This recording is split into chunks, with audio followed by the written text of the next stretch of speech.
perlu teman-teman perhatikan di sini jangan sampai salah ya. Ini bisa menyebabkan teman-teman gugur meskipun sudah dinyatakan tidak perlu tes CAT. Yang kategori pendaftar prioritas ada prioritas 1, prioritas 2, dan prioritas 3. Meskipun tadi sudah ada penjelasan bahwa hanya perlu melalui proses seleksi administrasi. Nah, di sini jangan sampai teman-teman gugur. Persiapkan ini jangan sampai hilang ya. Selanjutnya, assalamualaikum warahmatullahi wabarakatuh teman-teman. Selamat pagi. Ketemu lagi dengan channel Almahya dengan saya Andika. Teman-teman, pada kesempatan kali ini saya akan memberitakan terkait dengan Permen PAN RB nomor 20 tahun 2022 yang ternyata masih banyak yang kurang paham ya. Di sini pada saat saya memberitakan bahwa ada beberapa honorer yang akan langsung diangkat tanpa melalui tes seleksi CAT, yaitu kompetensi teknis, manajerial, sosial, kultural, dan wawancara, banyak yang mengatakan itu adalah hoax. Padahal di Permen PAN ini sudah jelas ya teman-teman. Pada Permen PAN ini dikategorikan ada dua kategori pelamar, yaitu pelamar prioritas dan pelamar umum ya. Di sini ya, pelamar prioritas dan pelamar umum. Nah, di bawah dijelaskan bahwa pelamar prioritas itu langsung bisa menggunakan nilai seleksi pada tahun 2021 ya. Siapa-siapa saja kategori pelamar prioritas itu sudah dijelaskan juga di sini. Nanti teman-teman silakan baca ya. Nah, di sini teman-teman, meskipun pelamar prioritas sudah dinyatakan tidak perlu mengikuti seleksi tes CAT lagi, yaitu seleksi kompetensi teknis, manajerial, dan sosial kultural, berbeda dengan pelamar umum yang ini ya, kategori pelamar umum mereka harus melalui seleksi kompetensi, seleksi administrasi dan seleksi kompetensi. Kalau prioritas itu cuma seleksi administrasi saja ya. Setelah itu nanti pilih formasinya ya, seperti itu. Nah, tetapi teman-teman, di sini teman-teman harus, Bapak Ibu guru sekalian, harus memperhatikan, jangan terlena, karena selain karena di sini kita lihat di pasal 6, di pasal 7 dan pasal 8 ya, itu mempersyaratkan hal tertentu ya. Ini tidak hanya untuk pelamar umum, tetapi pelamar prioritas pun harus atau wajib memenuhi pasal 7 dan 8 ini. Apa isi pasal 7 dan pasal 8 ya? Kita lihat teman-teman, ini umum, tapi ada satu yang perlu teman-teman persiapkan dengan baik, jangan sampai gugur. Yang pertama dulu kita bahas dulu terkait dengan pasal 7. Di sini pasal 7 menyebutkan bahwa pelamar sebagaimana dimaksud dalam pasal 4 harus memenuhi persyaratan umum sebagai berikut. Siapa ya tadi pasal 4? Pasal 4 tadi ada dua ya, pelamar prioritas dan pelamar umum ya. Nah, jadi semuanya tidak terkecuali, mau umum atau prioritas, wajib memenuhi persyaratan di pasal 7 dan 8 ini. Nah, kita baca ya. Pasal 7 menerangkan bahwa dia wajib warga negara Indonesia ya. Oke.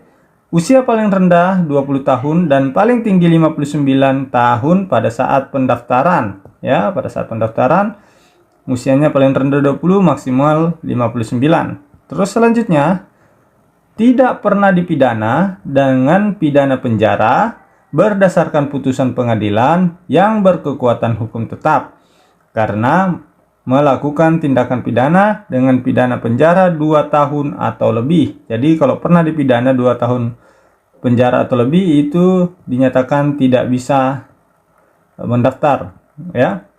Selanjutnya, tidak pernah diberhentikan dengan hormat, tidak atas permintaan sendiri, atau tidak dengan hormat sebagai pegawai negeri sipil, P3K, prajurit TNI, anggota kepolisian, atau diberhentikan dengan tidak dengan hormat sebagai pegawai swasta ya. Hati-hati ya dengan yang ini. Terus selanjutnya, tidak menjadi anggota atau pengurus partai politik atau terlibat politik praktis ya, seperti itu. Oke, selanjutnya ini dia yang penting. Memiliki sertifikat pendidik atau kualifikasi pendidikan dengan jenjang paling rendah sarjana atau diploma 4 sesuai dengan persyaratan. Nah, hati-hati teman-teman. Di kategori 1 di kategori pendaftar prioritas ada prioritas 1, prioritas 2 dan prioritas 3. Meskipun tadi sudah ada penjelasan bahwa hanya perlu melalui proses seleksi administrasi. Nah, di sini jangan sampai teman-teman gugur. Persiapkan ini, jangan sampai hilang ya. Selanjutnya, sehat jasmani dan rohani sesuai dengan persyaratan jabatan yang dilamar. Surat keterangan berkelakuan baik.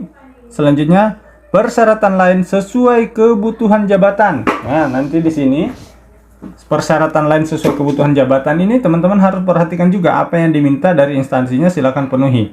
Yang ditetapkan oleh menteri yang menyelenggarakan urusan pemerintah di bidang pendidikan, kebudayaan, ilmu pengetahuan dan teknologi ya. Terus selanjutnya di sini di pasal 8, selain harus memenuhi persyaratan umum sebagaimana dimaksud dalam pasal 7 tadi, pelamar yang berasal dari pelamar penyandang disabilitas juga harus memenuhi persyaratan. Yang pertama, melampirkan surat keterangan dari dokter, rumah sakit, pemerintah atau puskesmas yang menerangkan ya, jenis dan derajat kedisabilitasannya. Yang kedua, menyampaikan video singkat yang menunjukkan kegiatan sehari-hari pelamar dalam menjalankan tugas sebagai pendidik. Oke, nah itu pasal 6 dan pasal 7 dan pasal 8. Teman-teman baca yang penting di sini pasal 22. Ya, pasal 22. Kita baca ya. Ini perlu teman-teman perhatikan, jangan sampai lengah sudah dinyatakan tidak perlu tes CAT lantas berleha-leha, maka bisa saja nanti tersandung ya. Oke, kita lihat mana sini pasal 22. Nah, ini ya. Pada pasal 22, pelamar yang telah memenuhi persyaratan sebagaimana dimaksud dalam pasal 7 dan pasal 8 tadi, jika memang ternyata sudah dipenuhi, dapat melakukan pelamaran sebagaimana dimaksud dalam pasal 16 huruf C ayat 1 jenis jalur kebutuhan P3K. Nah, jadi teman-teman setelah memenuhi pasal 7 dan pasal 8, teman-teman bisa melakukan pelamaran. Nah, pelamaran tadi kalau berkaitannya dengan pasal 16 ini, itu ini ya teman-teman. Nah, ini pasal 16, pengadaan P3K jabatan fungsional guru tahun 2022 dilaksanakan melalui tahapan perencanaan pengumuman lowongan pelamaran. Jadi masuk ke tahapan C. Jadi setelah teman-teman memenuhi pasal 7 dan pasal 8, teman-teman bisa masuk ke pelamaran. Nah, yang perlu teman-teman perhatikan di sini jangan sampai salah ya. Ini bisa menyebabkan teman-teman gugur meskipun sudah dinyatakan tidak perlu tes CAT. Yang pertama, pelamar sebagaimana dimaksud pada ayat 1 yang ini ya, hanya dapat melamar pada satu instansi daerah. Ingat ya, pada satu instansi daerah. Ya, dan satu kebutuhan jabatan. Ya, hati-hati. Dalam hal pelamar, sebagaimana dimaksud pada ayat 1, diketahui melamar lebih dari satu instansi daerah dan satu jabatan atau jenis jalur kebutuhan P3K atau menggunakan dua nomor identitas kependudukan berbeda, maka yang bersangkutan dinyatakan gugur. Hati-hati ya, kalau disuruh satu saja. Oke, nah ini yang penting teman-teman, hati-hati. Terus pelamar sebagaimana dimaksud dalam pasal 22 mengajukan lamaran secara daring melalui SSCASN. Sampai sekarang belum ada ya dibuka secara resmi, dengan terlebih dahulu membuat akun dan disertai dengan proses pengunggahan dokumen yang dipersyaratkan secara elektronik. Oke? Nah, pembuatan akun sebagaimana dimaksud pada ayat 1 ini ya, hanya dapat dilakukan sebanyak satu kali di awal pembukaan seleksi P3K jabatan fungsional guru tahun 2022. Ya, nanti cuma boleh satu kali ya. Terus pembuatan akun sebagaimana dimaksud pada ayat 1 tersebut dikecualikan. Ini jadi yang tidak perlu bikin akun adalah ini, poin A dan B. yaitu pelamar prioritas 1 sebagaimana dimaksud dalam pasal 5 ayat 1 huruf A. Teman-teman sudah tahu kan pelamar prioritas 1 siapa saja, nanti teman-teman baca, saya sudah jelaskan berkali-kali ya. Ya, jadi pelamar prioritas 1 tidak perlu membuat akun. Siapa lagi yang tidak perlu membuat akun? Pelamar yang telah memiliki akun pada seleksi tahun 2021 tidak perlu membuat akun lagi. Oke, teman-teman. Pelamar sebagaimana dimaksud pada ayat 3 yang ini, huruf B ya, yang ini, dapat melakukan pembaruan data dan mengajukan lamaran menggunakan akun yang telah dimiliki, tidak perlu bikin akun baru. Oke, teman-teman. Jadi sejelas-jelas ya, pendaftar prioritas tetap melalui proses seleksi administrasi ya. Jadi teman-teman jangan terlena, pastikan teman-teman mengikuti, memahami aturan-aturan ini supaya teman-teman tidak tersandung. Sungguh sangat disayangkan sudah diberikan kemudahan-kemudahan ya tanpa tes, tetapi tersandung karena persoalan administrasi. Di sini dijelaskan ya, seleksi dilakukan ada 2 tahapan, pertama administrasi dan kompetensi. Nah, nanti di bawah juga sudah dijelaskan. Ini juga dijelaskan ya di bawah.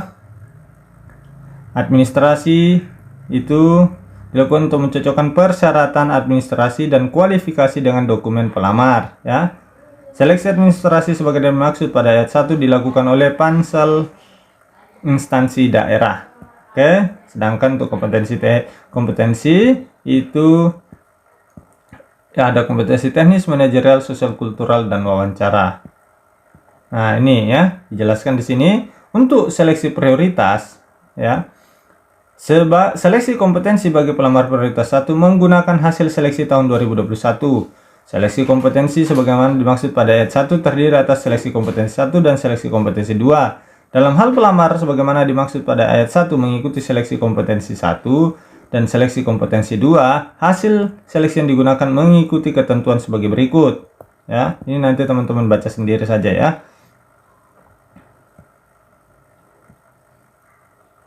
Nah, ini yang penting juga pasal 33.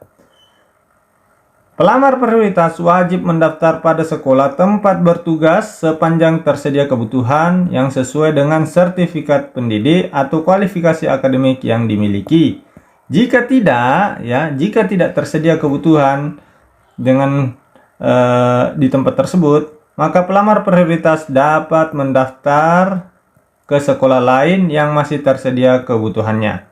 Oke, teman-teman.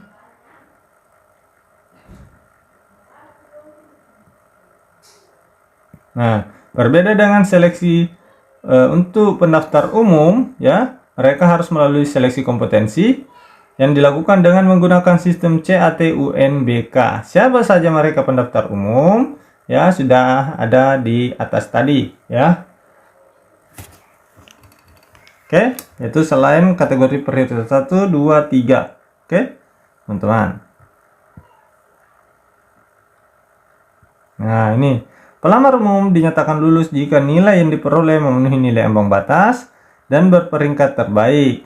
Nilai ambang batas sebagaimana dimaksud pada 1 terdiri dari ambang batas kompetensi teknis, ambang batas kumulatif kompetensi manajerial dan sosial kultural, dan ambang batas wawancara. Oke, teman-teman. Ini sudah beberapa kali kita ulang-ulang, tapi ternyata masih banyak juga yang bertanya tentang hal ini. Oke, jadi hati-hati, meskipun sudah dinyatakan sebagai pendaftar prioritas, jangan sampai gugur di seleksi administrasi. Ingat tadi poin-poin yang harus dipersiapkan, persiapkan dari sekarang.